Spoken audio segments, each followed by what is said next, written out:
What's going on, guys? The car is up on the ramps. We are letting it cool down a little bit because we just got done doing some 0 to 60 pulls. If you watch a previous video or a prior video, you'll see where we're at with that. But we are going to change the oil. We're going to change the rear diff fluid as well, but that's going to be in the next video. So stick around for that one. It should be coming out in a day or two after you watch this one. Now, if you're watching this video, there's a good chance or a high likelihood that you own a car with the VQ engine, and you will know that these cars tend to have kind of a Singer sewing machine noise, especially at idle, that little tick, tick, tick, tick, tick. It's a problem. It's normal, but it's annoying. And to be honest, it's not something you're going to solve with a junk oil. And by junk, I mean whatever they put in your car when you take it to the Infiniti dealership for an oil change. Unless you specify that you want the Nissan Ester oil, which they're not going to use unless you ask for it, even though they're supposed to. It's a little bit more expensive, but supposedly it's a decent oil. I've never had it in here, but the last time I changed the oil, I was able to get rid of that ticking noise. I'm not a big fan of Mobil 1, never have been, because of what you get for the price point. There's a number of other oils on the market that perform just as good or better than Mobil 1, and they're a lot less expensive. Valvoline is one of them. AMSOIL is another that people like to use. High quality oils, better price points, and Mobil 1 is expensive. However, I'm not ashamed to say that the last time I changed this oil, I did use Mobil 1, and I was able to pretty much eliminate that ticking noise completely. And now that I'm up around the 5,000 mile mark after changing the oil, a little further than I like to go, usually go about 4,500 miles or so. I'm actually closer to 5,500. I correct myself there. So a little long overdue, especially after pushing the car as hard as I have over the last couple of months. So shame on me. However, we know this oil is able to last at least that long. So there's no issues, but that ticking noise is coming back, and I went with the Mobil 1 again. Now, next time I change the oil, I am going to try something different that I haven't tried yet, but I'll talk about that when we change the rear diff fluid, so stick around for that video coming up. I went with the Mobil 1 full synthetic 5W30. This is high mileage. Car's only got 40,000 miles on it. It's not high mileage at all, but it's the oil that was there at O'Reilly's. I don't even know if I saw just a regular straight Mobil 1. They got all different subcategories. It's all the same crap. Next time I change the oil, though, I'm going to try something different. I didn't get it this time because I couldn't get it here fast enough. It had to be ordered online, and I wanted to make sure I got the oil change this weekend. I'll talk about that when I change the rear diff fluid, so stick around. The car is super hot right now, so we gotta let it cool down for sure. I took the oil cap off just to let some of that heat dissipate and escape through the opening, but we're gonna let her sit, and I'll be right back with you. Another video I need to do coming up soon is about oil catch cans. A lot of misconceptions, a lot of misinformation about catch cans, so remind me if I forget. Catch can video coming up soon. While we're waiting for this thing to cool down, if you're in the market for a good leather cleaner and conditioner, Lexol is the best stuff on the market. No joke, only stuff I'll use. I don't have leather interior, unfortunately, but I do have some leather shoes, and look at this before and after. Before, obviously, after. These shoes got tore up, but look at this, they're like brand new. Very easy to use. Wipe it on with a microfiber towel. I put it on nice and heavy because I'm crazy. And then you let it sit for 5 minutes or so, and then you just buff it off with a clean microfiber. And here's another one, before, after. It's really good stuff. I mean, they use this stuff to, condition saddles. And I've seen cars that have sat in fields for years, and they were able to essentially restore the leather interior that hadn't been touched for 20 years. There's a video on YouTube, you can check it out. This stuff is super good. So if you're lucky enough to have true leather interior, pick some up. It's no joke. All right, that's enough of that. Let's get moving, run out of daylight. Your best friend, drill, 10-meter socket. We gotta get all those freaking bolts out from the engine shield underneath, so let's get to it. All right, it's out. Golly. Look at the splitter here. She's taking a little abuse, but holding up pretty good, besides being dirty. So there's the drain plug there with the blue on it. Don't forget, you're gonna need a crush washer to replace the one there. We have a bag of those, they're cheap, and we have a K&N filter. I wanted to switch filters, but we're just gonna stick with the K&N again. One of the reasons I don't like it is because of this.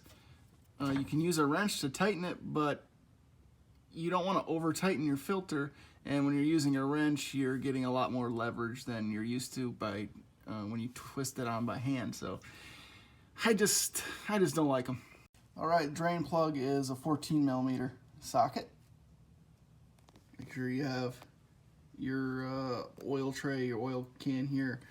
Open up the little air port and open the drain as well. You want air flowing, otherwise it's just gonna overflow. Little trick. The other thing too is to have your oil cap open in the engine bay as well, because that's gonna allow air to flow through and you're gonna get better drainage.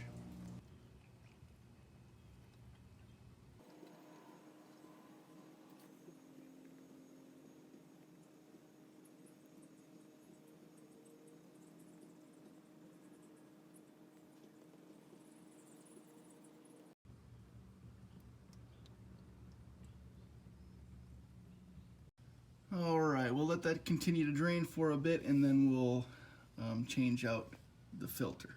Washer I'm talking about, we have to get that off, and we'll put a new one on. Take note of how it's on the plug, and make sure you clean this up a bit too, especially if you dropped it on the ground or whatever. You want to make sure there's focus now. You want to make sure there's no gunk or grime on it, so you get a nice tight seal when you put it back in. I think I got them off Amazon, but easy to find. New one going on. You can just screw it down to the bottom, and you're good to go. Bing! Now time to take the filter out. You're going to lose some oil out of here as well, so make sure you got your tray in place.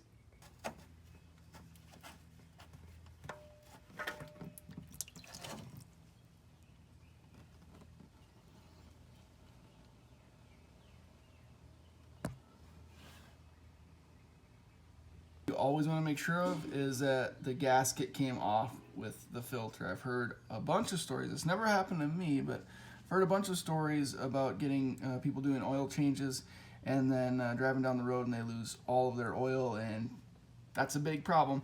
All because the gasket stayed up on the block and it didn't get a good seal when they put the new filter in, and we got the gasket off here, so we're good to go.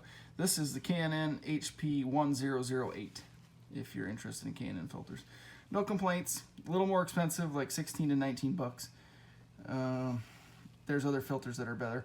Actually, Fram, people make fun of Fram. They think they're cheap junk, but actually Fram is known to filter better than most filters on the market, and they're about a fraction of the price. So I think I'm gonna go back to the good old Fram, but right now we're going K&N.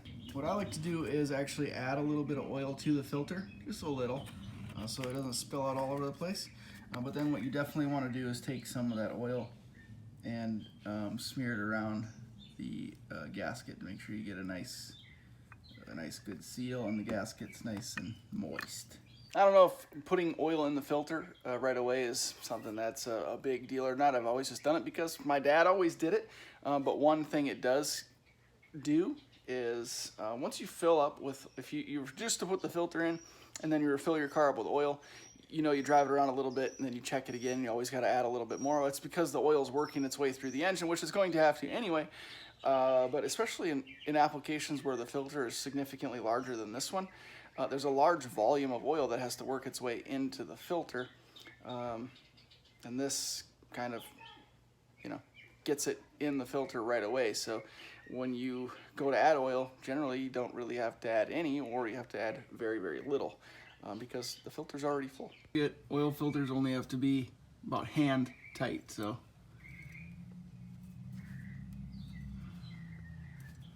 And if you keep it clean from oil, you can get enough grip with your hand to get it nice and tight, and you don't have to use the wrench. But if you do use the wrench, be careful.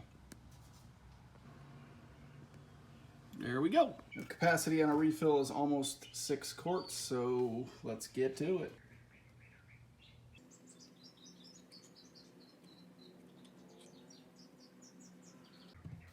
Just do a little oil at first. Check them underneath if there's any leaks. Just do a couple quarts. All right, no drips. We'll do the rest.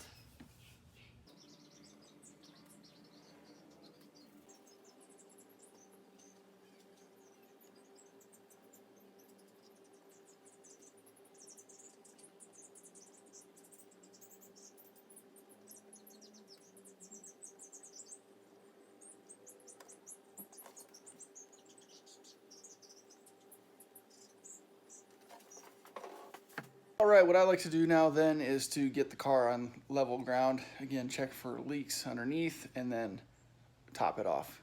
So then you know the level is accurate because the car is level. When it's up on ramps, you don't want to keep adding, you know, into that 6th quart and overfill. So that's what we're gonna do.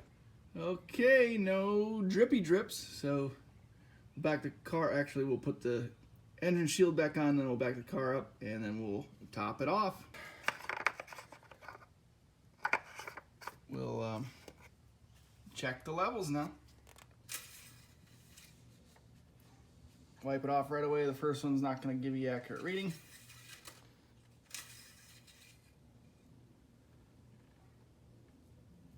I don't know if you can see it. We're currently right in the middle. So we're actually pretty good. But we will just add a touch. I actually think I have enough left over from the last oil change, about a half a quart. So we'll do a quarter of a quart. All right.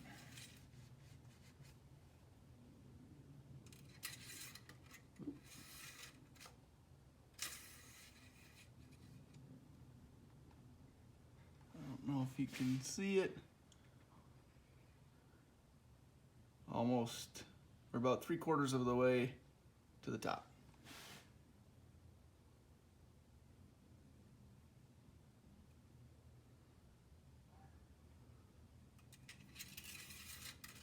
It's probably good, but I'm a little extra, so we'll add a little extra. Just a touch.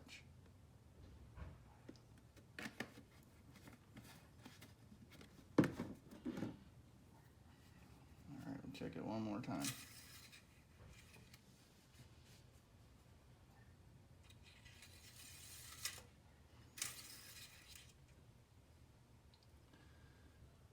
Perfect. And you see,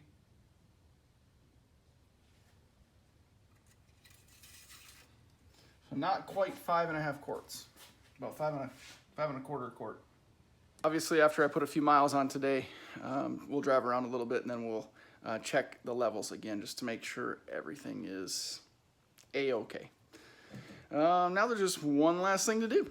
I don't know about you guys, but I hate stickers in the windows, so I don't like the little reminder tags. So what I do is actually, we'll go into settings, and this is where you get those pesky lights. Check out the video I did on how to reset those. But you go into meter, maintenance, and now you can actually adjust where you want. So I had 4250, obviously I went a little higher than that, but we'll reset the distance and we're gonna be reminded at 3500. Now, not necessarily to change at 3500, but it's gonna remind me that we're getting close to an oil change, and I'll change around 4000, 4500, something like that. And that's it, easy enough. Thanks for watching, guys. Hopefully this was helpful. I'll leave links in the description below for the oil, the filter, and the crush rings if I can remember, so check them out. If you got any questions or comments, leave them in the comment section below. I appreciate your support, your engagement, your thumbs up, your subscriptions, all whole 9 yards. We're almost to 3,000 subscribers. I think we're gonna hit the goal by the first of the year, so I'm pretty pumped. If you haven't subscribed already, please do help me get there. Let's build this culture of speed together. Thank you again very much for watching. We'll see you in the next one. We're going to be changing the rear diff fluid, so stick around.